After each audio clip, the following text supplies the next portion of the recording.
በስመ አብ ወወልድ ወመንፈስ ቅዱስ አሐዱ አምላክ አሜን። ስብሐት ለእግዚአብሔር ኪያነ ዘፈጠረ ከመ ናምልኮ እንሰግድለት ዘንድ እናመልከው ዘንድ እንገዛለት ዘንድ እናመሰግነው ዘንድ የፈጠረን አምላካችን እግዚአብሔር የባሕርይ ምስጋና ለእርሱ ይሁን። ስብሐት ለማርያም እመ አምላክ እግዝእትነ ወመድኃኒትነ መድኃኒታችን መመኪያችን ለምትሆን ለእናታችን ለንጽሕት ቅድስት ድንግል ማርያምም የጸጋ ምስጋና ለእርሷ ይሁን።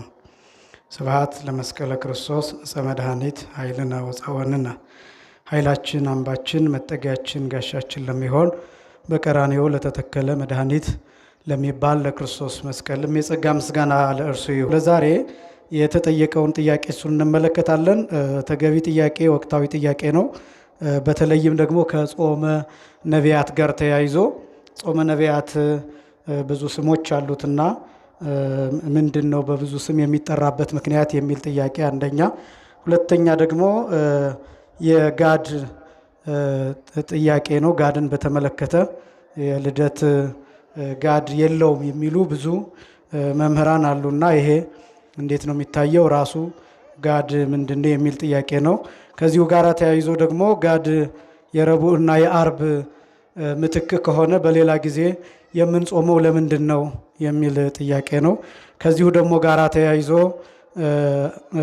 ዘመነ ዮሐንስ ሲሆን እንደሚታወቀው በ28 ነው ልደት የሚከበረው እና የዛኔ የጾሙ መጠን ቁጥር ይቀንሳልና ያ እንዴት ነው የሚደረገው የሚል ነው። ሌላው ደግሞ የጥምቀትን ጋድ በተመለከተ ለምሳሌ የሚመጣው ጥምቀት አሁን የፊታችን እሁድ ነው የሚከበረውና ስለዚህ ጋድ ቅዳሜ ነው የሚሆነው ወይ እና ቅዳሜ ሲጾማል ወይ የሚል ጥያቄ፣ እነዚህ ጥያቄዎች ናቸው የተነሱት እና እነዚህን በተወሰነ መልኩ እንመለከታለን። ወቅታዊም በመሆኑም ያስፈልጋል።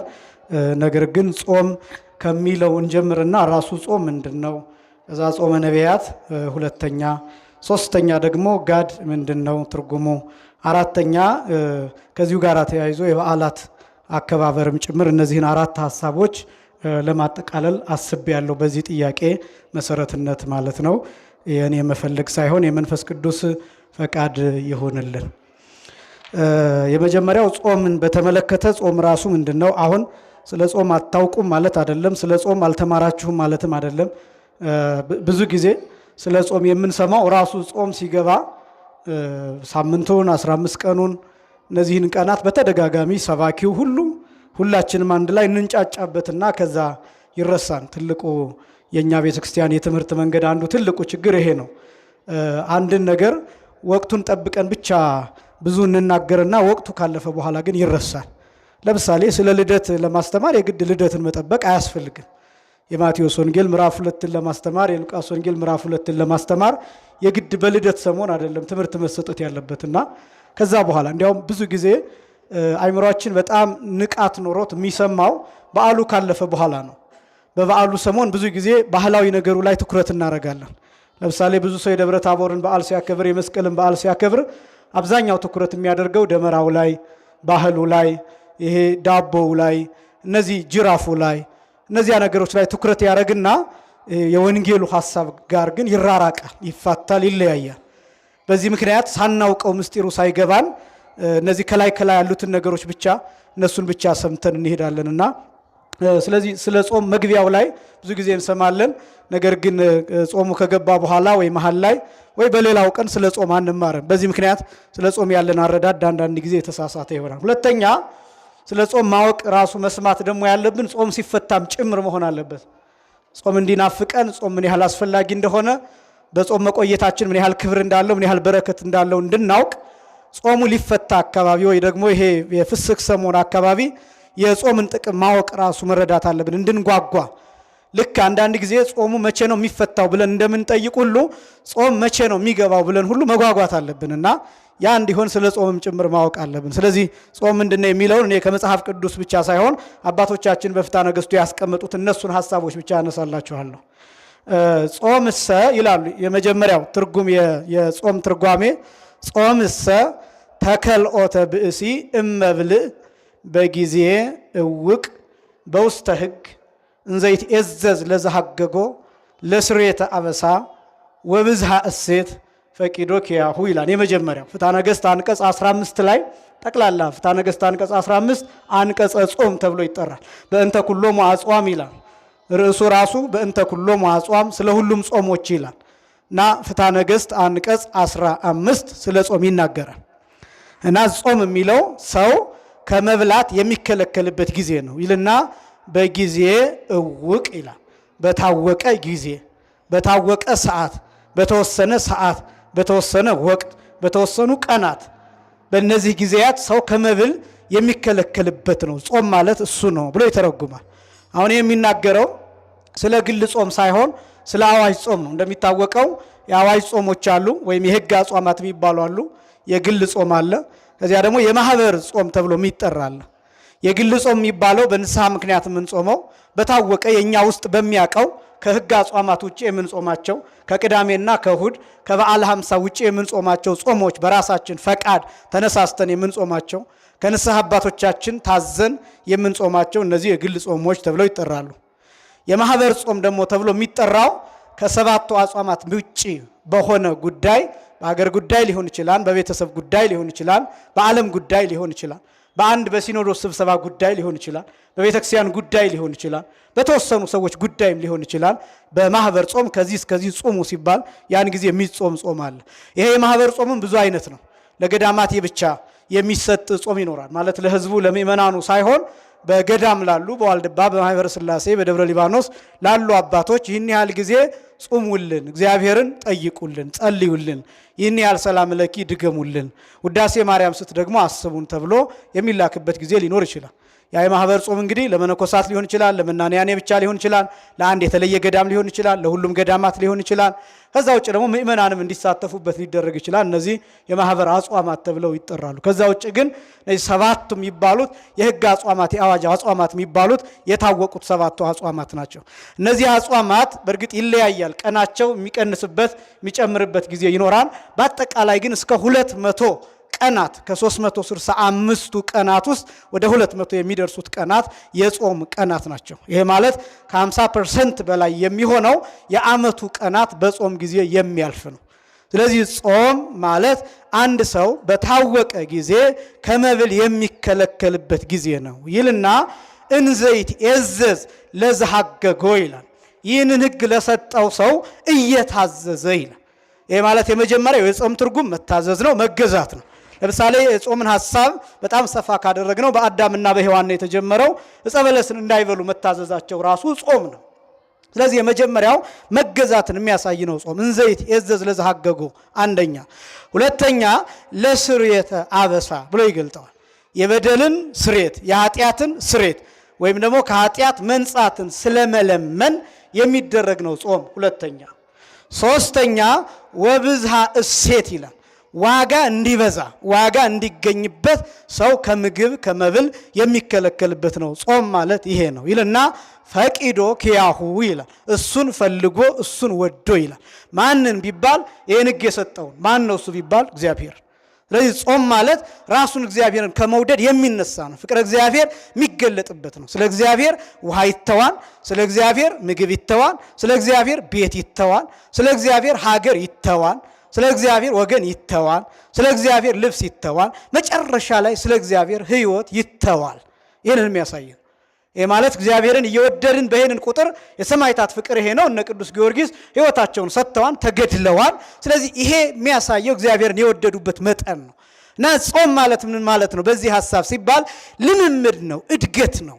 ትንሽን ነገር ከመተው ያ ማለት ጭራሽ መተው እኮ ላይሆን ይችላል። አሁን የኛ ጾም ጭራሽ መተው አይደለም፣ እስከ ተወሰነ ሰዓት ነው። ይሄ ነው በጊዜ እውቅ የሚለው የታወቀ ጊዜ፣ የታወቀ ሰዓት፣ የተቆረጠ ሰዓት። ያ ማለት አብዛኞቹ አጽዋማት በኋላ እንመጣበታለን እስከ 9 ሰዓት የተወሰኑ ናቸው። የረቡዕ የአርብ አጽዋማት ጾመ ነቢያት እነዚህ እስከ 9 ሰዓት የተወሰኑ ናቸው። እስከ 11 የሚወሰኑ አሉ፣ እስከ 12 የሚወሰኑ አሉ፣ እስከ ምሽቱ 1 ሰዓት የሚወሰኑ አጽዋማት አሉ። እነዚህን በኋላ እንመለከታቸዋለን። በታወቀ ጊዜ በእነዚህ ጊዜ ምግብ ትቶ በኋላ ደግሞ ከእንስሳት ተዋጽኦ ውጪ የሆኑ ምግቦችን መብላት ይሄ ጾም ተብሎ ይጠራል። በአጠቃላይ የእግዚአብሔር ፍቅር የሚገለጥበት መሆኑን ፍትሐ ነገሥቱ ይገልጣል። ከዛ ጾም ደግሞ ምንድነው የሚለው ሁለተኛ እንዲህ ብሎ ይተረጉመዋል። ጾምሰ ጸባሂተ ሥጋ ውእቱ በከመ ምጽዋት ጸባሂተ ንዋይ ይእቲ ይላል። ጾም ማለት የሥጋ ግብር ነው ይላል። ጾም ማለት የሥጋ ግብር ነው ይልና ምጽዋት የገንዘብ ግብር እንደሆነች ያ ማለት አንድ ሰው ሲመጸውት ከገንዘብ ይሰጣል። አንድ ሰው ሲመጸውት ከኪሱ ይሰጣል፣ ወይ ደግሞ ከባንክ አውጥቶ ይሰጣል፣ ወይ ደግሞ ከልብሱ ይሰጣል፣ ወይ ደግሞ ከሞሰቡ ይሰጣል። ምጽዋት ይሄ ነው። ከዚህኛው የሚከፈል ነው፣ ውጭ ካለ ነገር የሚከፈል ነው። ምጽዋት የሚባለው ውጭ ካለ ነገር የሚከፈል ነው በአብዛኛው። ጾም ግን ውጭ ካለ ነገር የሚከፈል ብቻ ሳይሆን ከሰውነት የሚከፈል ነው፣ ከአካል የሚከፈል ነው፣ ከኃይል ከኢነርጂ የሚከፈል ነው። ጾም የሚባለው እንደሱ ነው። ያ ማለት አንድ ሰው 18 ሰዓታትን ነው መጾም ያለበት። ጾም የሚታወጀው እንደሱ ነው። ጠቅላላ 18 ሰዓት መሙላት አለበት ጾም። ለምሳሌ በማንኛውም አጽዋማት በአብዛኞቹ አጽዋማት ከምሽቱ 3 ሰዓት ጀምሮ እስከ ቀኑ 9 ሰዓት ድረስ መጾም አለበት። በመሰረቱ ክርስቲያን ጾም ሆነም አልሆነም ከ3 ሰዓት በኋላ ከምሽቱ 3 ሰዓት በኋላ ራት መብላት የለበትም። ይሄ የክርስቲያን ሕግ ነው፣ የአንድ ክርስትና ሕግ ነው። በቃ ከምሽቱ 3 ሰዓት በኋላ ምንም ነገር መብላት የለበትም። ከሌሊቱ 9 ሰዓት ይወሰዳል፣ ከቀኑ 9 ሰዓት ይመጣል። ጠቅላላ 18 ሰዓት ናቸው የጾማቱ ሰዓታት፣ የጾሞቹ ሰዓታት። እነዚህ 18 ሰዓታት በምን ምክንያት የተመረጡ ናቸው ቢባል ክርስቶስ መከራ የተቀበለባቸው ሰዓታት 18 ሰዓታት ናቸው።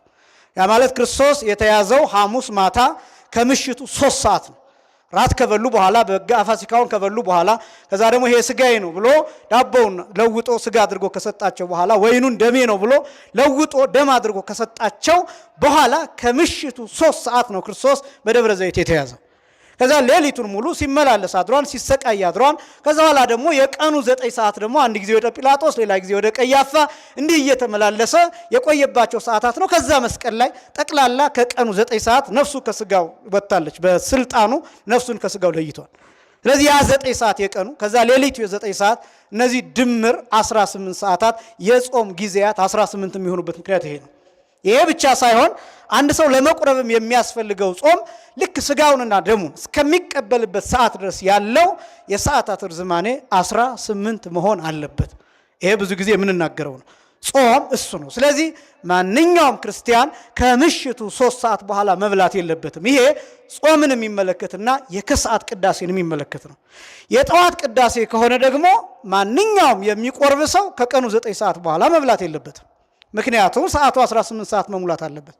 ያ ማለትን ማለት ነው። ለምሳሌ ቅዳሴ ከጠዋቱ 2 ሰዓት ነው የሚወጣ ወይ ደግሞ የሚቆረበው ከጠዋቱ 2 ሰዓት ነው ተብሎ ቢታሰብ የሌሊቱ 12 ሰዓት አለ። ከዚያ ያንን የቀኑን 2 ሰዓት ታመጣላችሁ 14 ሰዓት ይሆናል። ከዛ 9 ሰዓት አለ፣ 10 ሰዓት አለ፣ 11 ሰዓት አለ፣ 12 ሰዓት አለ። ከዚህኛው ቀን 4 ሰዓት ትወስዳላችሁ። 4 ሲደመር 14 18 ሰዓታት ይሆናል። በተለይ የሚቆርብ ሰው ስጋው ደግሞ የሚቀበል ሰው ለምሳሌ እሁድ ጧት የሚቆርብ ሰው ነገ ከ9 ሰዓት በኋላ መብላት የለበትም። ከዚህኛው ቀን 4 ሰዓት፣ ከዚያኛው ሌሊቱ 12 ሰዓት፣ ከዚያኛው ቀን 2 ሰዓት ጠቅላላ 18 ሰዓት እንዲሞላ ማለት ነው። ስለዚህ እነዚህ ሰዓታት ለጾምና ስጋውን ደግሞ ለመቀበል የተሰሩ ሰዓታት ናቸው። ይሄ ነው የስጋ ግብር ተብሎ የሚጠራው። አንድ ሰው 18 ሰዓት ሲጾም ላይርበው አይችልም፣ ላይጠማው አይችልም፣ ላይቸገር አይችልም። ሰውነቱ ሊቀንስ ይችላል፣ ሊከሳ ይላል፣ ኢነርጂ ሉዝ ሊያደርግ ይችላል፣ መነሳት ሊያቅተው ይችላል፣ ሊደክመው ይችላል። ምን እያደረገ ነው ታዲያ? በእንደዚህ ሁኔታ ምን እያደረገ ነው ቢባል ኃይሉን ለእግዚአብሔር እያቃጠለ ነው፣ እየሰዋ ነው። ይሄ ነው ጾም የሚባለው። ይህንን ራሱ ጌታችን ሲናገር በማቴዎስ ወንጌል ምዕራፍ 22 ቁጥር 38 ጀምሮ አንድ ቃል አለ ሁልጊዜ የሚነገር። አንድ ሰው መጥቶ ስለ ዘላለም ሕይወት ይጠይቀዋል እና 2 ነገሮችን አድርግ ይለዋል። አንደኛ ባልንጀራህን እንደራስህ አድርግ፣ አንደኛ እግዚአብሔርን በፍጹም ኃይል በፍጹም ልብህ ውደድ፣ ሁለተኛ ባልንጀራህን እንደራስህ አድርገህ ውደድ የሚል እነዚህን 2 ትእዛዛት ይነግረዋል። እኔ የፈለኩት የመጀመሪያውን እግዚአብሔርን ስትወደው በፍጹም ልብህ፣ በፍጹም ነፍስህ፣ በፍጹም ኃይልህ የሚል ቃል አለ።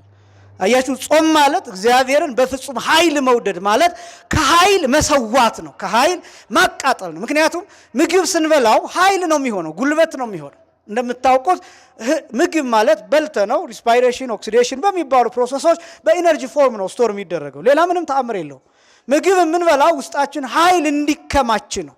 ኃይል እንዲከማች፣ ኢነርጂ እንዲከማች። ያለዛ መናገር አንችልም፣ ማየት አንችልም፣ መስማት አንችልም፣ መራመድ አንችልም፣ መተኛት ራሱ አይቻልም። ምግብ ካልበላ አቅም ከሌለ አይን መክደንና መግለጥ የሚባሉ ነገሮች አይታሰቡም። መጨረሻው ሞት ይሆናል ማለት ነው።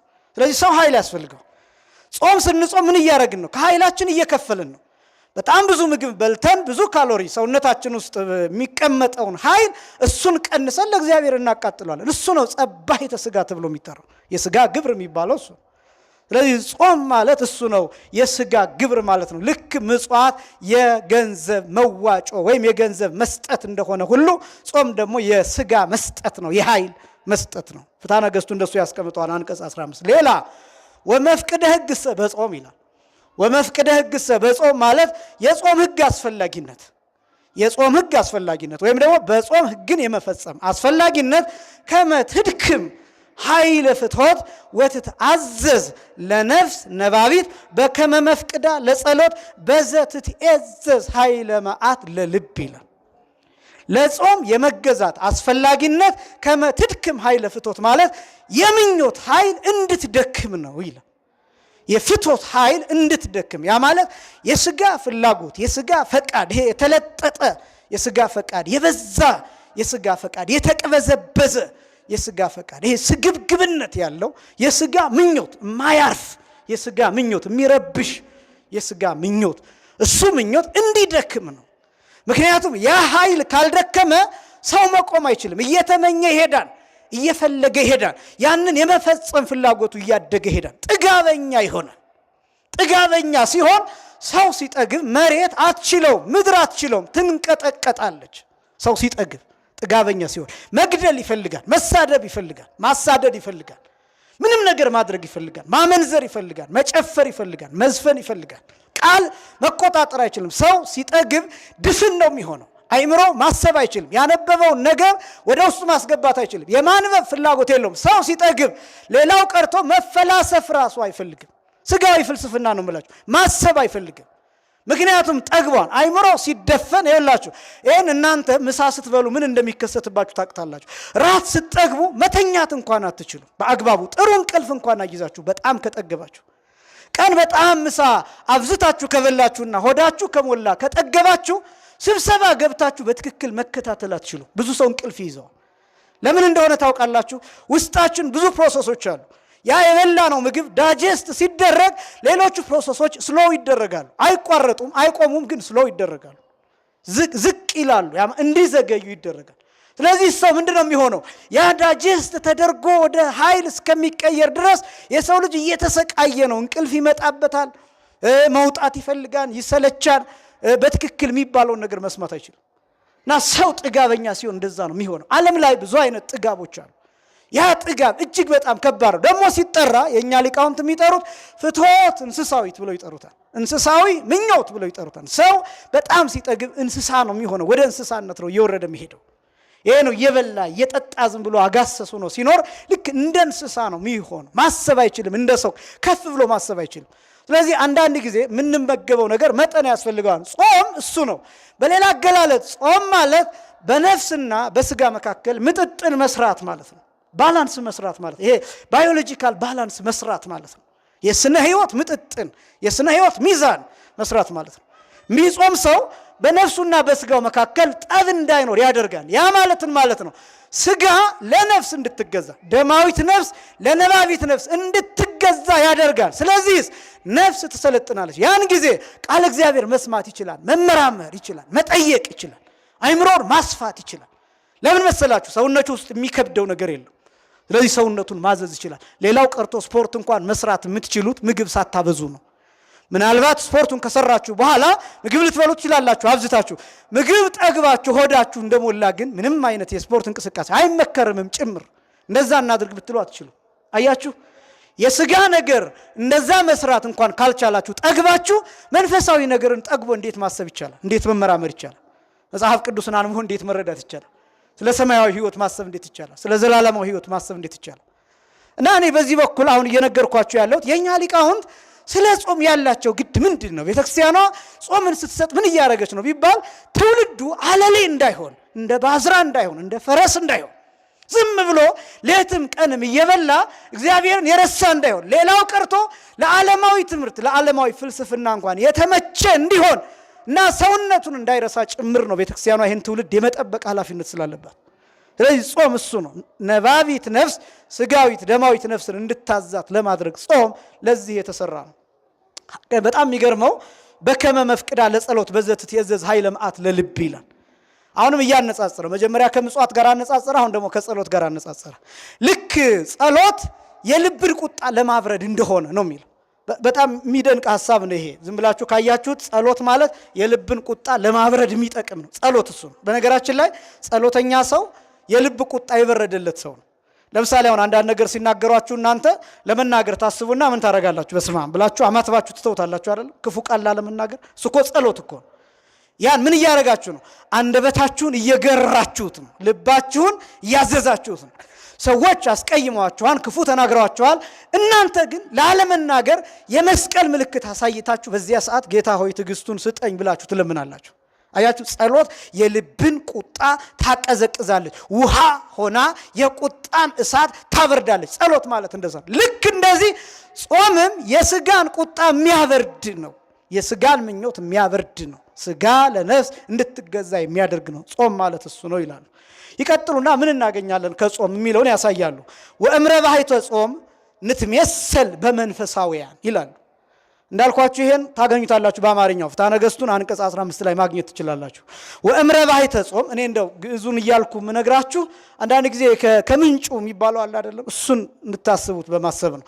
ወእምረ ባሕይተ ጾም ንትሜሰል በመንፈሳውያን ይላል። የጾም ረብሁ ጥቅሙ ምንድነው ትሉኝ እንደሆነ መንፈሳውያንን መምሰል ነው የሚል።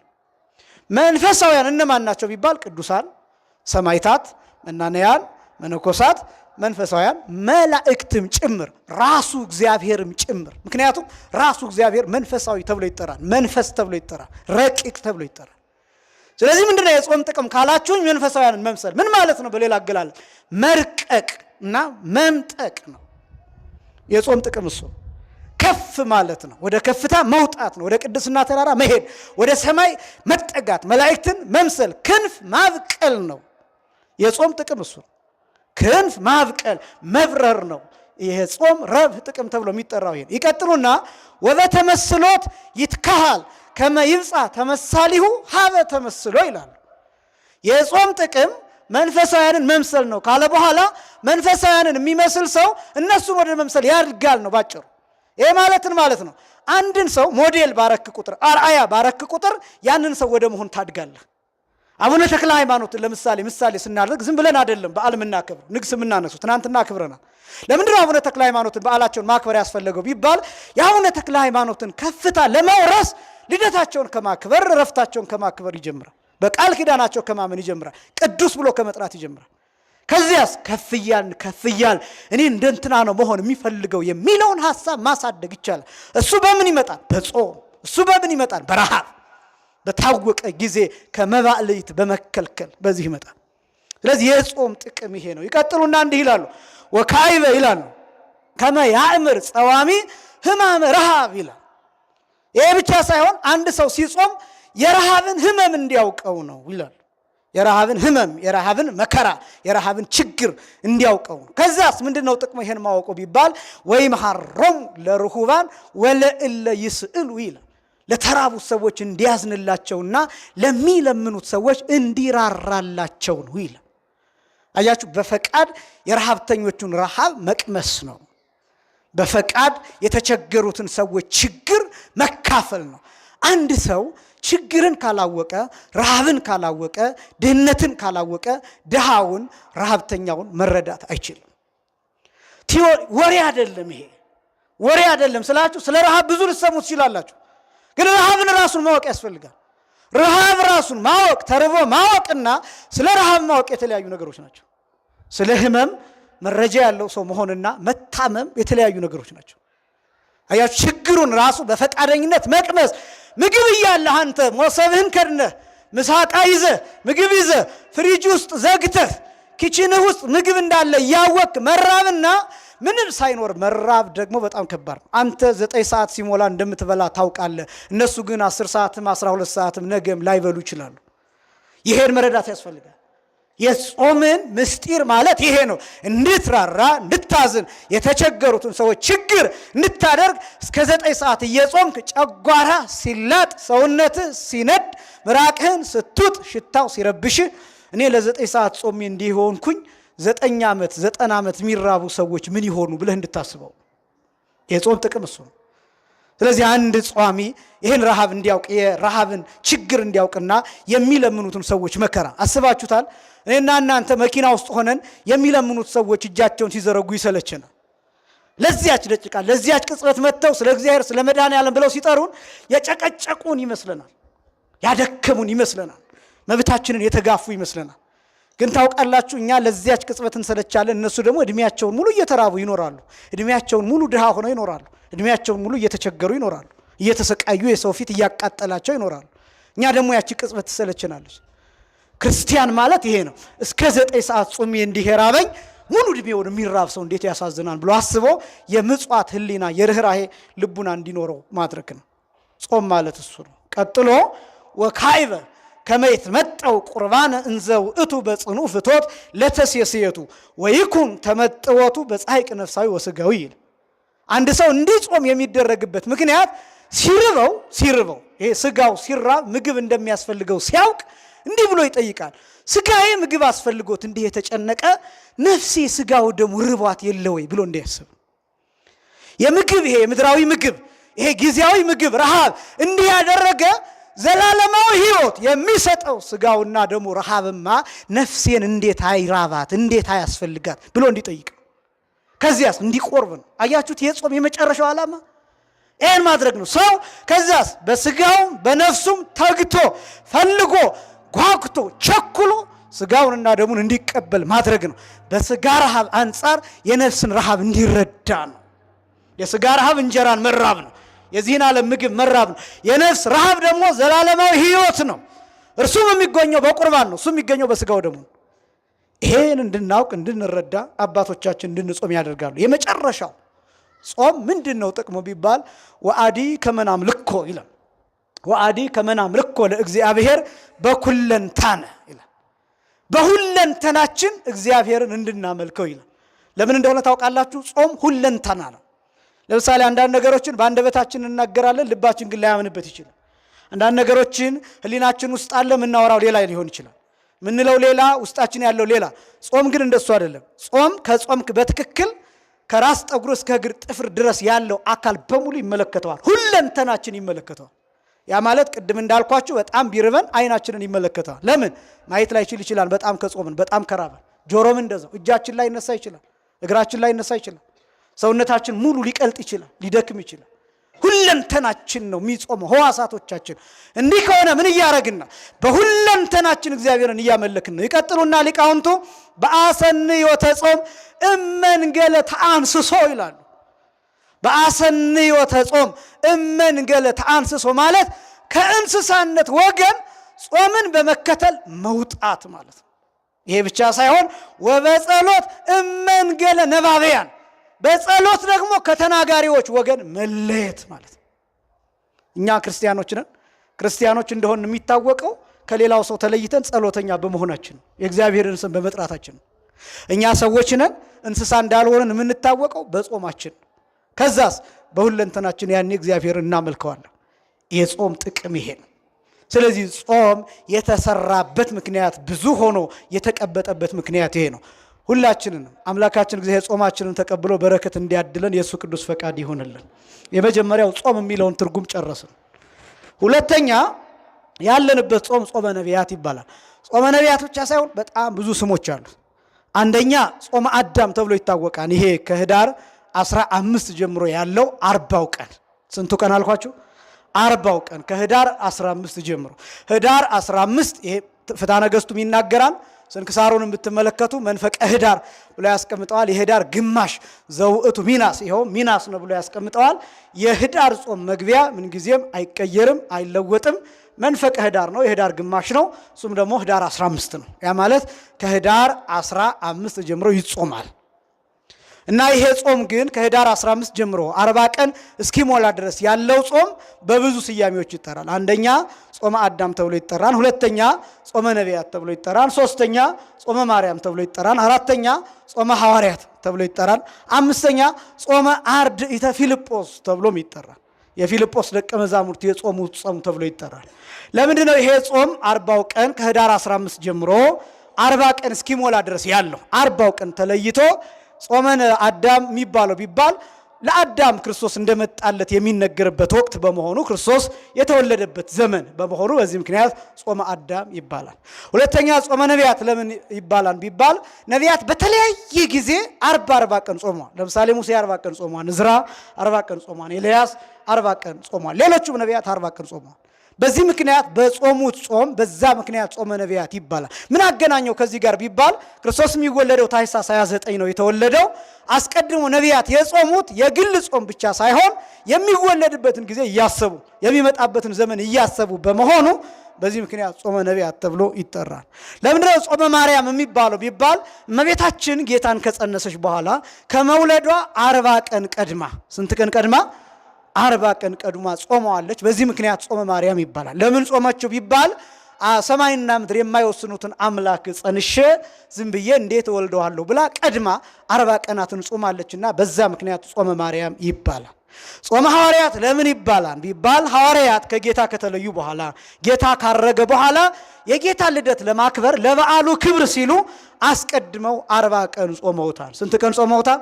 40 ቀን ጾመውታል። በዚህ ምክንያት ጾመ ሐዋርያት ይባላል። ጾመ አርድእተ ፊልጶስ የፊልጶስ ደቀ መዛሙርት የመምህራቸውን የፊልጶስን ስጋ ለመፈለግ 3 ቀን ጾመው በሶስተኛው ቀን ተገልጦላቸዋል። ነገር ግን ጾሙን አላቋረጡም፣ እስከ ጌታ ልደት ድረስ ጾመውታል። በዚህ ምክንያት ጾመ አርድእተ ፊልጶስ ተብሎ ይጠራል። 40 ቀን ጾመ አዳም፣ ጾመ ነቢያት፣ ጾመ ማርያም፣ ጾመ ሐዋርያት፣ ጾመ አርድእተ ፊልጶስ ወይም የፊልጶስ ደቀ መዛሙርት ጾም ተብሎ ይታወቃል። ጠቅላላ የነቢያት ጾም ብዛቱ የጾመ ነቢያት ብለን የምንጠራው ከህዳር 15 እስከ ልደት ድረስ ያለው የጾም ቀን ብዛት 44 ቀን ነው። ስንት ቀን ነው? ስንት ቀን ነው? 44 ቀን ነው። 40ውን ነገርኳችሁ ለይቼ። ከ44ቱ 40 ሲቀነስ ስንት ቀናት ይቀራሉ? 4 ቀናት ይቀራሉ። እነዚህ 4ቱ ቀናት ደግሞ ምንድናቸው የሚለውን እሱን ማሳየት ነው። ከ4ቱ ቀናት ደግሞ 3ቱን የብቻ እናያለን፣ አንዱን የብቻ እንመለከታለን። ያው ጋድ ገሃድ ወደሚለው ጥያቄ ለመምጣት ማለት ነው። ከነዚህ 44 ቀናት ውስጥ 40ውን ቀን ጾመ አዳም ብለን ተናገርን። እነዚህ 3ቱ ዕለታት ደግሞ ጾመ ሐዊ፣ ጾመ ነነዌ፣ ጾመ አብርሃም ሶርያዊ እየተባሉ ይጠራሉ። እናንተ እንዳይበዛባችሁ ጾመ አብርሃም ሶርያዊ በሚለው ያዙት። 3ቱ ቀናት አብርሃም ሶርያዊ ማለት የግብፅ ጳጳስ ነው። ማዕልቃ ዘምስር ከምትባል ቦታ ሄዶ ከመቤታችን ስዕል 3 ቀን ሱባኤ የያዘ ሰው ነው። ያው ሱባኤ የሚባለው 7 ማለትም ቢሆን ትርጉሙ ሱባኤ 3 ቀን ሊያዝ ይችላል፣ 7 ቀን ሊያዝ ይችላል፣ 8 ቀንም ሊሆን ይችላል፣ 9፣ 10 እንደየውሳኔያችሁ ልትዙ ትችላላችሁ። 21ም 40ም ከዛ በላይ ሱባኤ ተብሎ ሊጠራ ይችላል። ሱባኤ የቀን አለ፣ ሱባኤ የሰዓታት አለ፣ ሱባኤ የዓመታት የዘመናት ሱባኤ አለ እና ሱባኤ ይዞ የነበረው 3 ቀናት ነው። 3 ቀናት ከመቤታችን ስዕል ሂዶ ተማጽኖ ብቻህን አይደረግልህም። ያው ከአብርሃም ከስምዖን ሰፋያሳን ከጫማ ሰፊው ስምዖን ጋር ይደረግልሃል፣ ተራራው ይፈልሳን ብላ መቤታችን በራእይ ተገልጣለት ከዛ ጫማ ሰፊው ስምዖንን ይዞ ተራራ ያፈለሰበት ያን የምናስብበት ነው። 3ቱ ቀናት የእሱ ጾሞች ናቸው። ስለዚህ 43 ይሆናል ማለት ነው። 40ው ቀን ጾመ አዳም፣ ጾመ ነቢያት፣ ጾመ ማርያም፣ ጾመ ሐዋርያት። ከዛ 3ቱ ቀን የአብርሃም ሶርያዊ ጾም 43 ቀን ሆነ። ስንት ቀን ቀረ? ስንት ቀን ቀረ? 1 ቀን። ጠቅላላ ስንት ቀናት ናቸው አልኳችሁ? 44 ቀናት። ይሄ 1 ቀን ደግሞ ምንድን ነው ቢባል ጋድ ወይም ገሃድ የሚባለው 1 ቀን ጋድ ነው። በጣም ብዙ ሰዎች የልደት ጾም ወይም ደግሞ ልደት ጋድ የለውም ወይም ደግሞ ጋድ የለውም ብለው የሚናገሩ ሰዎችን ትሰማላችሁ። በመጀመሪያ ጋድ ይባላል፣ ገሃድ ይባላል አጠራሩ። ጋድ ማለት ምትክ ማለት ነው። ጋድ ማለት ምትክ ማለት ነው። ገሃድ ማለት ግልጥ ማለት ነው። ጋድ ምን ማለት ነው አልኳችሁ? ጋድ ምትክ፣ ተቀያሪ፣ ተለዋጭ፣ ስለ ፋንታ ማለት ነው። ልክ ቤዛ እንደሚባለው ጋዳ ኦፍ ይላል። ናቡከደነጾርን ጋዳ ኦፍ ብለው ይጠሩታል። ጋዳ ኦፍ ማለት የወፍ ተለዋጭ ማለት ነው። የወፍ ምትክ፣ የወፍ ተቀያሪ፣ ተሻጭ ማለት ነው። ታሪኩ ብዙ ነው። ብቻ ግን ጋድ የሚለውን ምትክ ብላችሁ ተቀያሪ፣ ተለዋጭ፣ ስለ ፋንታ ማለት ነው ብላችሁ ያዙት። ጋድ ገሃድ ማለት ደግሞ ግልጥ ማለት ነው። ተግህደ ተገለጠ፣ አጋሃደ ገለጠ። ገሃድ ማለት ግልጥ ማለት ነው። ገሃድ ማለት ምን ማለት ነው? ግልጥ። ጋድ ሲሆን ደግሞ ምን ማለት ነው? ምትክ ማለት ነው። ገሃድ ማለት ግልጥ ማለት። ሁለቱም ደግሞ ያስኬዳሉ። ገሃድ ግልጥ የሚለው የጥምቀትም የገናም ገሃድ የሚባለው ለምንድን ነው ቢባል መገለጥን የሚያሳይ ነው። የምንን መገለጥ የሚያሳይ ነው ቢባል ክርስቶስ በስጋ መገለጡን ልደቱ ያሳያል። ከዚያ ደግሞ በዮርዳኖስ መገለጡን ያሳያል። ጥምቀትም እንደዛው። ጥምቀት ራሱ እንዳውም ኤጲፋኒ እየተባለ ይጠራል። አስተርእዮ ማለት ነው፣ መገለጥ መታየት ማለት ነው። እና ገሃድ የሚለው ግልጥ ማለት ነው። ክርስቶስ በስጋ መገለጡን የሚያሳይ ስለሆነ ገሃድ ብትሉ ችግር የለውም። ጋድ ግን ዋናው ቃል ግን ጋድ ነው። ጋድ የሚለው ምንን የሚያሳይ ነው ቢባል ስለ ጾም ፋንታ የገባ ቀን ማለት ነው። ያ ማለት ልደት ወይም ጥምቀት ወይም ልደትና ጥምቀት ረቡዕ ወይም አርብ ቀን ቢውሉ አርብና ሮብ ይበላል። ስለ በዓሉ ክብር ሌሊት ይቀደሳል። ስጋ ይበላል፣ ጥሉላት ይበላል። ከቅዳሴ በኋላ ማንኛውም ሰው ወደ ቤቱ ሂዶ ያለውን አርዶ ሽሮም ይሁን ምንም ይሁን ያንን መብላት ይችላል። ረቡዕም ቢሆን አርብም ቢሆን ጥምቀትና ልደት ብቻ እነዚህ ሮብና አርብ ቢውሉ ይበላሉ። ዝም ብሎ ግን አይበላም። ተተክቶ ተጾሞ ነው የሚበላው። አያችሁ እቺ ቤተክርስቲያን የንብላው መጽሐፍ የጅብ መጽሐፍ ይላሉ አባቶቻችን ሲናገሩ። የንብላው መጽሐፍ የጅብ መጽሐፍ ይላሉ። ያ ማለት ዝም ብሎ እንብላ እንብላ እንብላ የሚለው ምን ብቻ ነው ማለት ነው? ጅብ ብቻ ነው እንደዛ የሚለው። እኛ እንብላ እንብላ እንብላ አንልም። ይሄኛውን እንጹም፣ ይሄኛውን ከሻር ነው ለዚህ ፋንታ በዚህኛው ቀን እንጹም ብለው ሊቃውንት ወስነው ነው። ስለዚህ ረቡዕና አርብ ቢውል በምትኩ ማክሰኞና ሐሙስ ይጾማሉ። ስለ አርብ ፋንታ ሐሙስ ይጾማል። ስለ ረቡዕ ፋንታ ደግሞ ማን ይጾማል? ማክሰኞ ይጾማል። ጋድ የሚባለው መነሻ ሐሳቡ ከዚህ የተነሳ ነው። እኔ አሁን የልደት ልጨርስላችሁና አጠቃላይ ከጥምቀት ጋር አያይዤ እሱን ጨርሳለሁ። የልደት 44 ቀናት ብያችኋለሁ። ነገር ግን በዘመነ ዮሐንስ በ28 ልደት ስለሚከበር በዚህ ምክንያት ስንት ቀን ይጎላል? አንድ ቀን ይጎላል። ያ ማለት 44 ቀን የነበረው 43 ቀን ይሆናል። ለምሳሌ አሁን የምናከብረው ልደትን በ29 ነው። 28 ራሱ ይጾማል። 28 ራሱ ስለሚጾም 44 ቀን ይሆናል። ችግር የለውም። ይሄ በ4 ዓመት አንድ ጊዜ፣ በዘመነ ዮሐንስ ግን በ28 ስለሆነ ምንበላው አንድ ቀን ያለፈ የሚመስላቸው ሰዎች ይኖራሉ። ይሄን የፍትሐ ነገሥት ትርጓሜ በተለይ የተመለከትኩት የእጅ ጽሑፍ የጥንት የፍትሐ ነገሥት ትርጓሜ ምን ይላል? ከሶስቱ ወንጌላውያን የሚሰበሰብ ሰዓት አለ። ከሶስቱ ወንጌላውያን በማቴዎስ ጊዜ፣ በማርቆስ ጊዜ፣ በሉቃስ ጊዜ በእነዚህ በሶስቱ ወንጌላውያን 44 ቀናት ይሆናል። ለዮሐንስ ጊዜ ግን ከሶስቱ ወንጌላት የሚሰበሰቡ ሶስት ሰዓታት አሉ። ስንት ሰዓታት አልኳችሁ? ሶስት ሰዓታት ይሰበሰባሉ። ጋድ የሚጾመው የጥምቀትም ይሁን የጋድም የገናም ቢሆን እስከ 12 ሰዓት ነው። ችግሩ ይሄ ነው እንግዲህ ማንግባባው እዚህ ላይ ነው። እስከ 12 ሰዓት። እስከ ስንት ሰዓት አልኳችሁ? እስከ 12 የሚያዘውን ነው የምላችሁ። አሁን ይፈጸማል አይፈጸምም፣ እንጾመዋለን አንጾመውም፣ እሱ ሌላ ጉዳይ ሆኖ አፈጻጸሙ ያው እንደምታውቁት ሀገራችንም ቤተክርስቲያናችንም ያፈጻጸም ችግር አለብን እና አፈጻጸሙ ሌላ ጉዳይ ሆኖ እስከ ምሴት ነው የሚለው ጋዱ። እንዲያውም ላንብላችሁ ስንክሳሩን ጥር 10 ላይ እንዲህ ይላል። የልደትንም የገናንም አንድ ላይ በስመ አብ ወወልድ ወመንፈስ ቅዱስ አሐዱ አምላክ አማእስሩ ለጥር በዛቲ ዕለት ሰርዑ አበዊነ መምህራነ ቤተ ክርስቲያን ለቀደሙነ ሊቃውንት አበይት ከመ ይጹሙ ኩሎሙ መሃይምናን እስከ ምሴት ይላል። እስከ ምሴት ማለት እስከ ምን ማለት ነው? እስከ ምሽት ማለት ነው። እንዘ ኢይጥዕሙ ምንተኒ መባልዕተ ወበጊዜ ሰርክኒ ኢይጥዓሙ ጥሉላተ ዘእንበለ ዘይትበላዕ በጾም አብይ ይላል። ይህ ማለት ሁሉም ምእመናን ሁሉም ክርስቲያኖች እስከ ማታ ድረስ እስከ ምሽት ድረስ ይጾሙ፣ ምንም ሳይቀምሱ ምንም ሳይበሉ። ከዚያስ ማታ ደግሞ ሲበሉ ከጥሉላት ምንም እንዳይበሉ። ዘእንበለ ዘይትበላዕ በጾም አብይ ማለት ልክ እንደሌላው ጾም በአብይ ጾም ማለት ነው። ጾመን ሽሮ እንደምንበላው ልክ እንደዚያ እንጂ ጋድም ቢሆን እስከ ማታ ጾመው ስጋ እንዳይበሉ፣ ወተት እንዳይጠጡ፣ እንቁላል እንዳይበሉ፣ የእንስሳት ተዋጽኦዎችን እንዳይቀምሱ። ስለዚህ ጥሉላት ጋድ እስከ ምሽት ነው የሚጾመው። ይሄ ስለዚህ እስከ 12 ሰዓት ነው የሚጾመው። ህጉን ነው የምነግራችሁ። ከዛ በማቴዎስ ጊዜ እስከ 12 ይጾማል። ሌሎቹ አጽዋማትስ እስከ 9 ሰዓት ነው የሚጾሙት። ለምሳሌ ዛሬ አርብ ነው፣ እስከ 9 ሰዓት ነው የሚጾመው። ከዛ ሰኞ ግን ጋድ ነው። ነገ ሰኞ ማለት ነው የሚመጣው ሰኞ የፊታችን እስከ 12 ሰዓት ድረስ እንዲጾም ያዛል። አያችሁ፣ ሌሎቹን እስከ 9 ጾምን፣ ጋድን ግን እስከ 12 ሰዓት ድረስ ጾመ። ስለዚህ ምን እናደርጋለን? ከማቴዎስ 3 ሰዓት እንወስዳለን። ምክንያቱም 9 ሰዓት መብላት ከሚገባን ስንት ሰዓት አትርፈን ጾመናል? 3 ሰዓት አትርፈን ጾመናል። ስለዚህ ከማቴዎስ 3 ሰዓት ወሰዳችሁ። ከዛ ደግሞ ከማርቆስ አሁንም 9 ሰዓት ነበር መብላት የሚገባን፣ ጋድ ስለሆነ እስከ 12 ጾምን። አሁን ደግሞ 3 ሰዓት አትርፈናል። ከማቴዎስ 3 ሰዓት ከማርቆስ 3 ሰዓት አጠቃላይ ስንት ሰዓት ሆነ? 6 ሰዓት። ከዛ ከሉቃስ የሉቃስም በ29 ስለሆነ እንትን የሚለው የሚከበረው እስከ 12 ሰዓት እንጾማለን። አሁንም ከሉቃስ ስንት ሰዓት አለን? 3 ሰዓት አለን። 6 እና 3 ስንት ይሆናል? 9 ሰዓት። ይሄ 9 ሰዓት ከማቴዎስ ከማርቆስ ከሉቃስ ከሶስቱ ወንጌላውያን የተሰበሰበው 3 ሰዓት 9 ስለሚሆን እንደ አንድ ቀን ይቆጠራል። እንደ ስንት ቀን ይቆጠራል?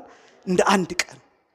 ይሄ አንድ ቀን ከወንጌላውያኑ የተሰበሰበው ሰዓት 44ኛ ቀን ሆኖ ይቆጠራል። ስንተኛ ቀን ሆኖ ይቆጠራል?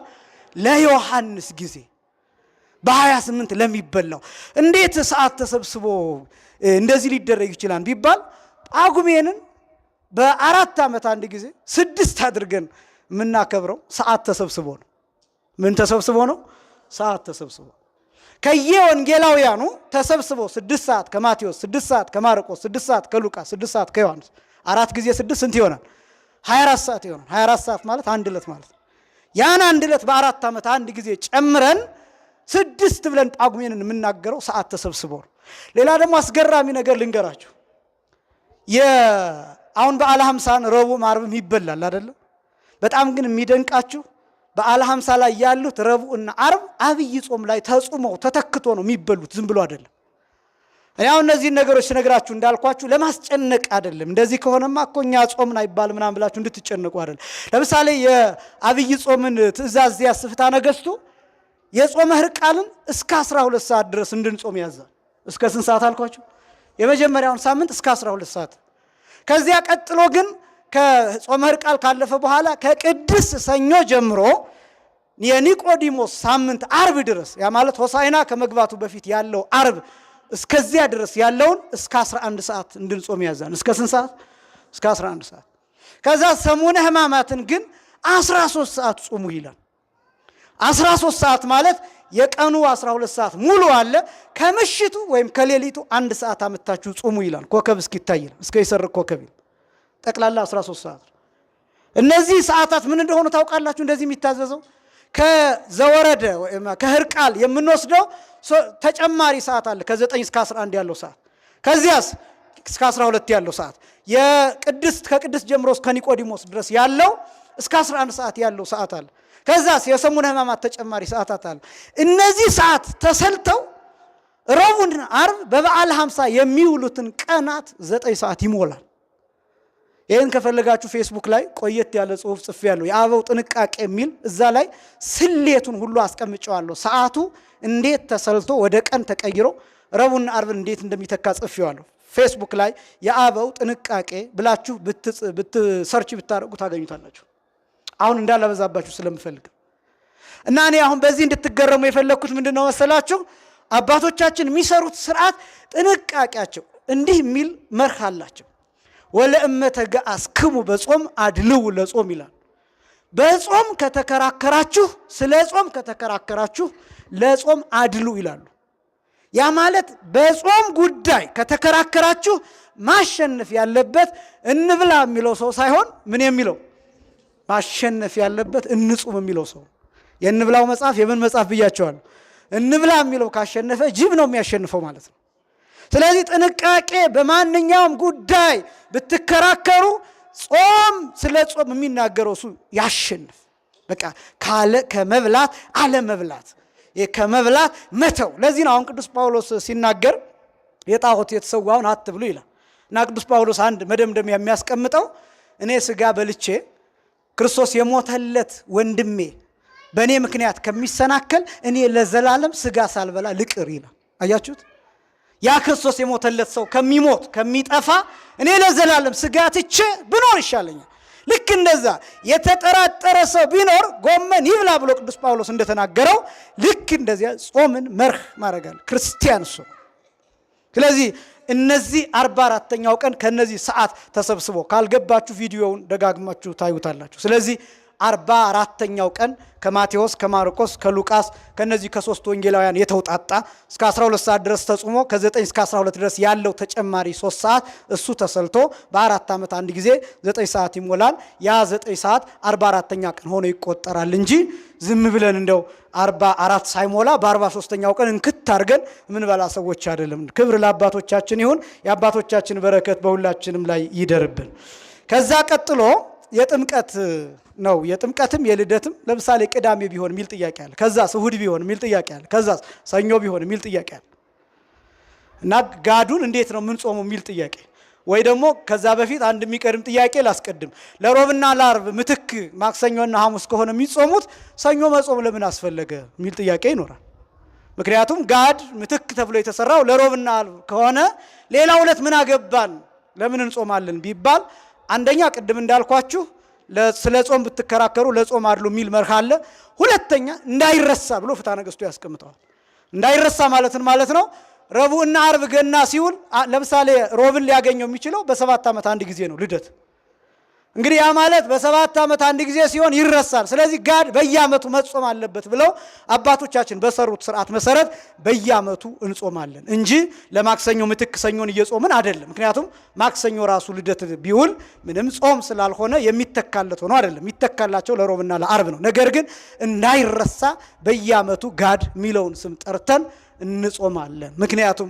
ለጾም አድሉ ስለተባለ እንዳይረሳ ነው እንጂ ምትክነቱ አስቀድሞ ለረቡዕና ለአርብ የተሰራ ነው ከዛ ቀጥሎ ቅዳሜ ቢሆን እሁድ ቢሆን የሚል ጥያቄ የመጀመሪያው ቅዳሜ ቢሆን አሁን ስለ ሁለቱም እናገረው ስለ ልደትም ስለ ጥምቀትም ልደትም ጥምቀትም ቅዳሜ ቢሆኑ አርብ ራሱ ጾም ነውና እንዴት ይጾማል ቢባል አርብ እስከ ምሽቱ 12 ሰዓት ድረስ ይጾማል 3 ሰዓት ብቻ ይጾማል ማለት ነው ስንት ሰዓት ብቻ ይጾማል አለቀ ምንም የክርክር ማወሳሰብ አያስፈልገውም በማግስቱ ቅዳሜ ነው በዓሉ ይከበራል ሌሊት ቅዳሴ ይገባል መንፈቀ ሌሊት ይገባል የሚቆርብ ሰው ያከፍላል ይሄ ጥንቃቄ የሚቀድስ ሰው የሚቆርብ ሰው የግዴታ 18 ሰዓቱ መሙላት ስላለበት አይበላም ልክ እንደ ትንሣኤ ያከፍላል ያ ማለት ለምሳሌ እሁድ ገና ማክሰኞ ገና ነው ስለዚህ አንድ ሰው እሁድ ማታ ከበላ በኋላ የሚቀድስና የሚቆርብ ሰው እሁድ ማታ ራቱን በልቶ ከዛ በኋላ አይበላም የሚቀድስና የሚቆርብ ሰው ስጋውን ደሙን የሚቀበል ሰው ከዛ ውጪ ግን አርብ ማታ እስከ 12 ሰዓት ድረስ ይጾማል ቅዳሜ በዓሉ ይከበራል ምንም ማወሳሰብ አያስፈልገው ጋዱ እሱ ነው እሁድ ቢሆንስ ደግሞ ጥምቀትና ልደት እሁድ ቢውሉ እንዴት ይደረጋል ቢባል አሁንም ፍትሐ ነገሥቱ እንዲህ ብሎ ያስቀምጣል ወለእመ ኮነ ዕለተ በይረሙን ስንክሳሩ ማለት ነው ጥር 10 ወለእመ ኮነ ዕለተ በይረሙን ዘውእቱ አስተርእዮ ይላል ዕለተ በይረሙን ማለት ዕለተ ጥምቀት ዕለተ አስተርእዮ የመገለጥ ቀን ማለት ነው በዕለተ እሁድ ይላል እሁድ ቀን ቢሆን አው በዕለተ ሰንበተ አይሁድ ወይም ቅዳሜ ቀን ቢሆን ይልና ይጾሙ በዕለተ አርብ እምቅድሚያው እስከ ምሴት ይላል አስቀድሞ አርብ ስለሆነ አርብን እስከ ምሽት ድረስ ይጾሙ እስከ ማታ ድረስ ይጾሙ ቅዳሜ ቢሆን እስከ ማታ እሁድም ቢሆን አርብ ይጾማል ሰኞም ቢሆን አርብ እስከ 12 ሰዓት ይጾማል እየተረዳችሁ ነው ሐሳቤ ገናም ጥምቀትም ቅዳሜ ቢውል አርብ እስከ ስንት ሰዓት ይጾማል እስከ 12 ሰዓት ገናም ጥምቀትም እሁድ ቢሆን አርብ እስከ ስንት ሰዓት ይጾማል እስከ ምሽቱ 12 ሰዓት ድረስ ገናም ጥምቀትም ሰኞ ቢሆን አርብ እስከ ስንት ሰዓት ይጾማል እስከ ምሽቱ 12 ሰዓት ድረስ ይጾማል ከዛ ግን ቅዳሜ ምን ይሆናል ለምሳሌ እሁድ ገና ቢሆን ጥምቀት ቢሆን እሁድ ምን ይሆናል ቅዳሜ ምን ይሆናል ቢባል ጥሉላት አይበላበትም ግን አይጾምም እየሰማችሁ ነው አስቀድሳችሁ ቁርሳችሁን ትበላላችሁ ስጋ ግን አትበሉ የእንስሳት ተዋጽኦን አትበሉ ጾሙን ግን መቼ ጾማችሁታል አርብን እስከ 12 ሰዓት ድረስ ጾማችኋል ስለዚህ ቅዳሜን ምንድነው የምታደርጉት ጽሉላት አትበሉም ከዛ ውጭ ግን ከቅዳሴ በኋላ ምግባችሁን ትበላላችሁ የተዘጋጀላችሁን ቁርስ እንደያቅማችሁ ፍርፍርም ቢሆን ፉልም ቢሆን ወጣቱ ወንደላጤው ያገኘውን ይበላል ማለት ነው ቅዳሜ ጥሉላት ግን አይበላም እሁድ ቢሆን መቼ ቢሆን አልኳችሁ ሰኞ ደግሞ ቢሆን ለምሳሌ አሁን የጥምቀት በዚህ ዘመን የፊታችን እሁድ ነው የሚውለው አይደለም 11 እሁድ ስለዚህ ምንድነው ማለት ነው አርብ እስከ 12 ሰዓት ድረስ ይጾማል ከዛ ቅዳሜ ምን አይበላም አልኳችሁ ጥሉላት አይበላም ቅዳሜ በቃ አለቀ ከዛ ውጭ ግን ቅዳሜ እስከ 6 እስከ 9 እንደዚህ ምናምን የሚባል ማአት መፍጠር የለባችሁም ይሄ የሚናገረው መጽሐፉ ራሱ አባቶቻችን የሰሩት ነው ይሄን በደም ጠንቅቁ ማው ቅዳሜ ጥሉላት አይበላበትም የፊታችን ከዛ ደግሞ አርብ እስከ 12 ሰዓት ድረስ ይጾማል አለቀ ከዛ ሰኞ ቢሆን ደግሞ ሰኞ ቢሆን እሁድ አርብ እስከ ምሽቱ 12 ሰዓት ድረስ ይጾማል ከዚያ የቻለ ሰው ሁለቱንም ቀን ጥሉላት አይበላባቸውም ቅዳሜና እሁድ ይሄ በገዳም የሚሰራ ስርዓት ነው በገዳም ሁለቱም ቀን ሰኞ ጥምቀት ከሆነ የልደት ችግር የለውም ምክንያቱም የልደት ምን ጊዜም ከልደት በፊት ያለው በሙሉ ጾም ነው ስለዚህ ጋድም ከነዚያ ቀናት ነው ቁጥሩና አይበላም የጥምቀት ሲሆን ግን በመሃል ፍስክ ስላለው እሱ ነው ትንሽ የሚያወሳስበው የጥምቀት ሰኞ ቀን ከዋለ የቻሉ ሰዎች ቅዳሜና እሁድ ጥሉላት አይበሉም አርብ ግን እስከ ስንት ሰዓት ይጾማሉ ቅዳሜን ግን የማይችል ሰው ካለ ይበላል እሁድን ግን ከምን ይከለከላል ከጥሉላት ይከለከላል እሁድን ከምን ይከለከላል ጥምቀት መቼ ቢሆን እያልኳችሁ ነው ሰኞ ቢሆን እሁድን ከምን ይከለከላል ከጥሉላት ይከለከላል። ዓርብን እስከ ስንት ሰዓት ይጾማን? አስቀድሞ እስከ 12 ሰዓት ድረስ ይጾማን። ቅዳሜን ግን አቅም ካለው እንደ እሑድ ጥሉላት ባለመብላት ያከብረዋል። ያለዚያ ግን ሊበላ ይችላል። ላንብላችሁ። ወለእመ ከሆነ በዓለ ልደት ወበዓለ ጥምቀት በዕለተ ሰኑይ ይላል። ሰኞ ቀን ቢውል ጥምቀት ወይም ልደት ሰኞ ቀን ቢውል ኢይትከሃል ከመ ይጹሙ በዕለተ ሰንበት ይላል። በሰንበት ቀን ሊጾሙ አይገባም፣ መጾም አይቻልም ይልና ዳእሙ ይትዓቀቡ እምነ በሊዕ ጥሉላተ ይላል። ጥሉላትን ከመብላት ግን ይቆጠቡ ይላል። ምንን ከመብላት? መቼ ቀን ቢሆን ጥምቀት? ሰኞ ቀን ቢሆን በሰንበት ቀን እሁድን፣ አሁን ስንክሳሩ ለይቶ እሁድን ነው እያለ ያለ። ዓርብ ግን እስከ ስንት ሰዓት ይጾማን ብያቸዋለሁ? እስከ 12 ሰዓት። ቅዳሜ የቻለ ይጾማን፣ ያልቻለ ደግሞ ይበላል፣ ጥሉላትም ጭምር ይበላል ቅዳሜ። ነገር ግን እሁድን መጾም አይቻልም። ጥሉላት ግን አይበላም። ምን አይበላም? ጥሉላት አይበላም። ስለዚህ በዚህ መልኩ ጋድን ማክበር ይቻላል። ጋድ ማለት ይሄ ነው። ካልገባችሁ በሌላ ጊዜ ግልጽ ማድረግ ይችላል። የመጨረሻ የበዓላት አከባበር ምን መሆን አለበት የሚለውን ይህን ባጭሩ ተናግሬ ይጨርሳል። ለምንድን ነው ይህን ማንሳት ያስፈለገኝ? በዓላት አከባበር መንፈሳዊ ይዘታቸውን ይለቃሉ። በጣም ብዙ ሰው በዓል ማክበር ማለት መብላት የሚመስለው ሰዋል። በሚያሳዝን ሁኔታ መብላት የሚመስለው ሰዋል። የመጀመሪያው በዓላት አከባበርን በተመለከተ አንደኛ በቤተ ክርስቲያን መከበር አለበት። በዓል በየት መከበር አለበት? በዓል ሁሉ በቤተ ክርስቲያን መከበር አለበት። የትኛውም በዓል ልደትም ቢሆን ጥምቀትም ቢሆን መስቀልም ቢሆን ስቅለትም ቢሆን። ለምሳሌ አሁን የመስቀልን በዓል አስተውላችሁ ከሆነ ያው አደባባይ ይከበራል። ከዛ እዚህም ደመራ አድርገን እናከብራለን። በጣም የሚደንቃችሁ ግን የቀለሙ የዓመቱ ቀለም የሚባለው 16 ለ17 አጥቢያ ነው ማህሌት ተቆሞ የሚታደር። ከዛ ብዙ ሰው አደባባይ ያከብርና ይበተናል። አንዳንዱ አረቂ እየጠጣ እየሰከረ ደመራ እየዞረ በዓሉን አከበርኩ ይላል። የመስቀልን የሚያክል በዓል፣ ያንን የሚያክል ትልቅ በዓል፣ ያንን የሚያክል ትልቅ ጌጥ መጫወቻ ይሆን፣ መቀለጃ መሳለቂያ ይሆን፣ መስከሪያ ይሆን እና አንዳንዶቹ በዓላት እኔ በዚህ ዘመን ሳይከበሩ ሁሉ ቢቀሩ ምላቸው በዓላት አሉ። የሚያሳስበኝ ይሄ ብቻ አይደለም። አሁን መጪው የጥምቀት በዓላት ብዙዎቹ የሚረዱበት መንገድ የተለየ። ብዙ ሰው አሁን ዩኔስኮ ተመዘገበ ምናምን ብሎ ደስ ይለዋል፣ ሊጨፍር እልል ይችላል። ግን የተመዘገበው በዓሉ እንዳልሆነ ግን እነግራቸዋለሁ። መንፈሳዊ እሴቱ አይደለም የተመዘገበው፣ ጭፈራው ነው የተመዘገበው። ጭፈራው ነው የተመዘገበው። በምን እንደምታውቁት ልንገራችሁ። ለምሳሌ ጋዜጠኞች መጥተው፣ የቴሌቪዥን የሬዲዮ ጋዜጠኞች መጥተው ሰዎችን ኢንተርቪው ያደርጋሉ በየመሃሉ እና ሰዎችን ምን ብለው እንደሚጠይቁት ታውቃላችሁ አይደል? ስንት ሎሚ ወረወርክ ብለው ነው የሚጠይቁት። አንዳንዱ ስንት ሎሚ ተወረወረብሽ ብለው ነው የሚጠይቋት ሴቷን። ምን አገናኘው አለ ወይ እንደዚህ አይነት ስርዓት? አሁን ስለ ጥምቀት ሎሚ መወርወር የሚባል የቤተክርስቲያን ትምህርት አለ ወይ? ሎሚ ተወረወረባት፣ ሎሚ ወረወረ፣ አጨ አጋጨ የሚባል እንደዚህ አይነት ነገሮች አሉ ወይ? የቤተክርስቲያን ትምህርት ነው ወይ? ይሄን በጣም ባሳዛኝ ሁኔታ በዓል የሚያከብረው ራሱ ኦርቶዶክሳዊ በዛ መልክ ይረዳዋል። ስለዚህ ምን ጊዜም በዓል መከበር ያለበት ቤተክርስቲያን ነው። በጭፈራ አይከበርም ልደት፣ በኮንሰርት አይከበርም ልደት። የክሪስማስ ኢቭ እየተባለ ዋዜማ እየተባለ ወጣቱ ወጥቶ የሚጠፋበትን ክርስቲያን ሆኖ ኦርቶዶክሳዊ እንደዛ አይከበር። እናንተ ይህን ታደርጋላችሁ ማለት አይደለም፣ መስበክ ግን አለባችሁ። አሁን እግዚአብሔር ይስጥው ዲያቆን ሄኖክ ኃይሌ አሁን እነዚህ አእላፋት ዝማሬ የሚል አንድ ፕሮጀክት አለ። እነዚህ መድኃኔዓለም ይመስለኛል፣ ቦሌ መድኃኔዓለም የዛሬ ዓመትም ተደርጓል። ዘንድሮ ሁለተኛ ጊዜ ይመስለኛል። ጥሩ ነው፣ መልካም ነው። ይሄ መልካም ሆኖ ማደግ ደግሞ ይገባዋል። ማደግ ማለት ይሄ ሲዘምር ያመሸው ወጣት እዛው ማደር አለበት። አያችሁ፣ እዛው ቤተክርስቲያን ማደር አለበት። ያ የዘመረው ወጣት አብሮ ማህሌት መቆም አለበት፣ አብሮ ከበሮ መምታት አለበት፣ አብሮ እዚያው ማስቀደስ አለበት። ከዚያስ የቻለ መቁረብ አለበት። ከዛ ቅዳሴው ካለቀ በሰላም ግቡ ከተባለ በኋላ ወደ ቤቱ መግባት አለበት። እሱ ነው በዓል የሚባል። ስለዚህ በዓል የትኛውም በዓል በቤተ ክርስቲያን መከበር አለበት። በየት መከበር አለበት?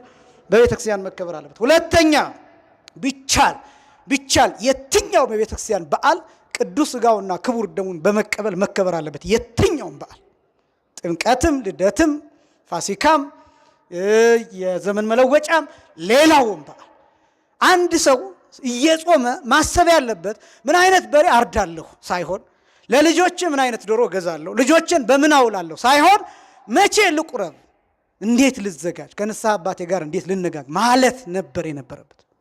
ስለዚህ የጾም ፍጻሜ መሆን ያለበት ግዴታ ቅዱስ ሥጋውንና ክቡር ደሙን በመቀበል ነው። የሚከለክል ተፈጥሯዊ ጉዳይ ከሌለ፣ ከአቅም በላይ ያለ ነገር ካልሆነ በስተቀር በዓል መከበር ያለበት እንደሱ ነው። ያለዚያ ኪሳራ ነው።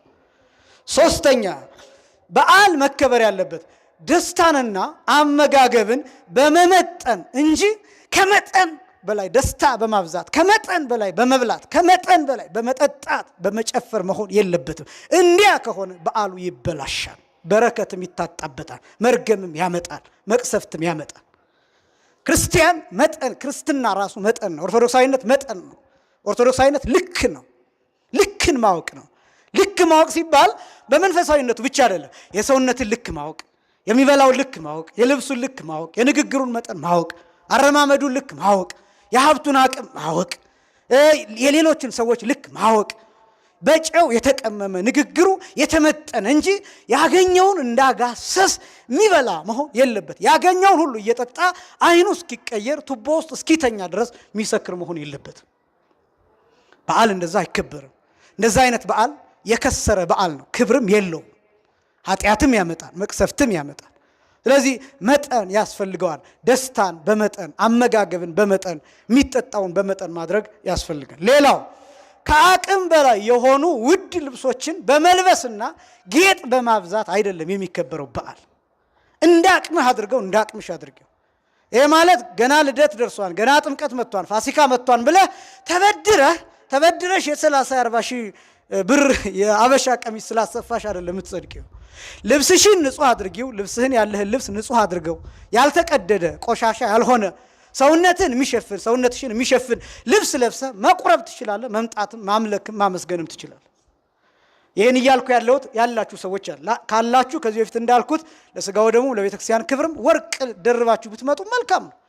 ነገር ግን የሌለው ሰው ተጨንቆ ተበድሮ ነጭ ልብስ ካለበስኩ ረጅም ቀሚስ እንዲህ መሬት የሚጠርግ ካለበስኩ ተብሎ ብዙ ብር ወጥቶ በእንደዚህ ያ ከሌለኝ ደግሞ በዓል አላከብርኩም ብሎ ማሰብ ይሄ ትክክል አይደለም። ስለዚህ አንዳንድ ጊዜ ጌጦቻችን በልክ ልብሳችን በልክ ለምሳሌ ለጥምቀት ያልሆነ ቀሚስ ይበጣጠስ የሚል አባባል አለ። ወዳጅ ልብስ የሚባለው ልጅነት ነው እንጂ ይሄ ምን ለብሰው ይሄ ለእግዚአብሔር ምን ሆነው አሁን የፈለገ የሚያበራ ልብስ እኔ ልብስ አትልበሱ አይደለም ሐሳቤ ተረድታችሁ ይከሆነ። ነገር ግን በመጨነቅና ድህነትን አቅምን ያላገናዘበ አይነት ልብስ በመልበስ በማጌጥ ከመጠን በላይ በማጌጥ አይደለም። ጥንቃቄ ይፈልጋል። እሱ እነዛ ነገሮች ታይታ ይፈልጋሉ፣ ውዳሴ ይፈልጋሉ፣ ከንቱ የሆነ ምስጋናን ይፈልጋሉ።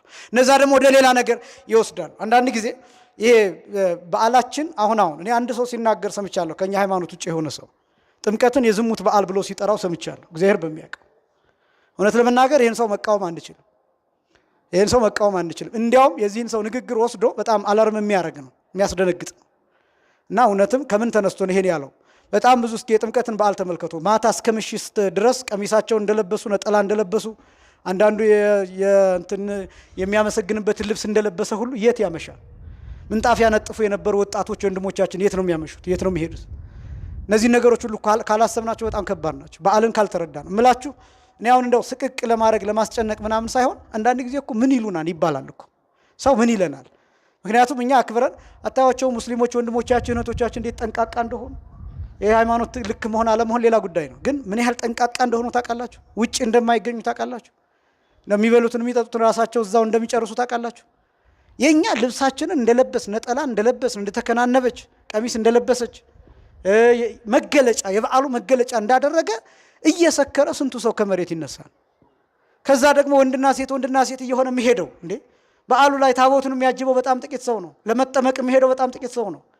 ከዛ ግሩፕ ሰርቶ የሚደባደበው ወጣት፣ ዱላ ይዞ የሚወጣው ወጣት፣ ጠጅ ይዘው በሃርሞኒካ የሚደንሱ ወጣቶች። እነዚህ ነገሮች ስታዩዋቸው ምንድን ነው በዓል አይቀርም እንዴ? እንደዚህ ከሚሆን አደባባይ መውጣት አይቀርም ወይ? ታቦቱ ካልከበረ፣ በዓሉ ካልገባን፣ ካልተጠቀምንበት፣ በረከት ከሌለው ለጭፈራ እንዴት ቤተክርስቲያን ታቦት ታወጣለች? ለጭፈራ ለማይረባ ነገር ሰዎች ራሳቸው ለዝሙት አሳልፈው ለሚሰጡበት ለምን ቤተክርስቲያን በዓል ታከብራል? እንዴት በዚህ ስሟ ይነሳል? ይሄን ማወቅ በደንብ ያስፈልጋል። ይሄን ለጓደኞቻችሁ መንገር፣ እናንተ መጠንቀቅ፣ ይሄን በዓል መጠበቅ ያስፈልጋል። እንደው ቢያንስ እኛ ውስጥ እኛ አይምሮ ውስጥ ትውልድ ውስጥ የምናስቀረው የምንመዘግበው ምን እንደሆነ መታወቅ አለበት። ስለዚህ በዓል መከበር ያለበት የሚበዛ ጌጥ ምናምን በማድረግ አይደለም። ሌላው በዓሉ ፍጹም ህብረት የሚደረግበት መሆን አለበት።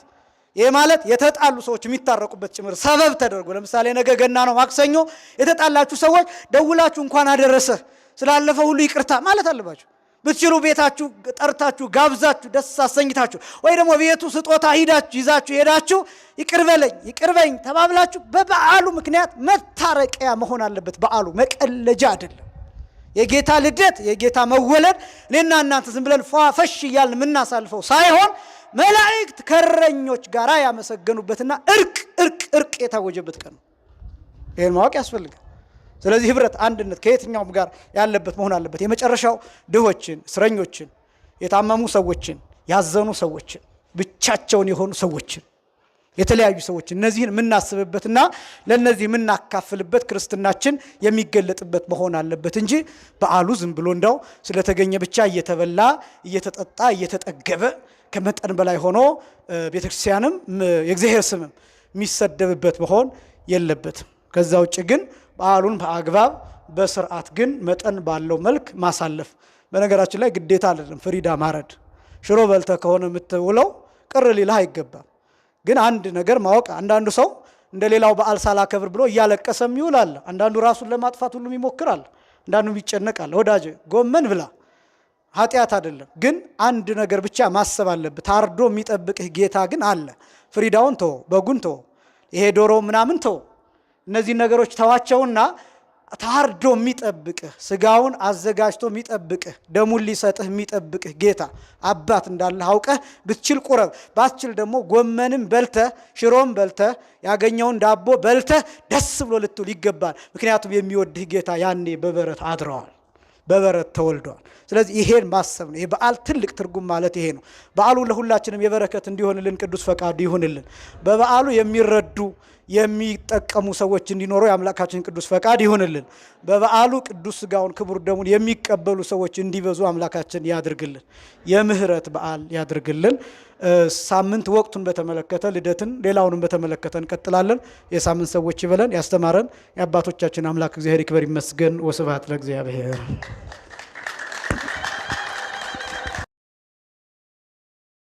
የሊቃውንት አምላክ ክቡር አባታችን ሊቀ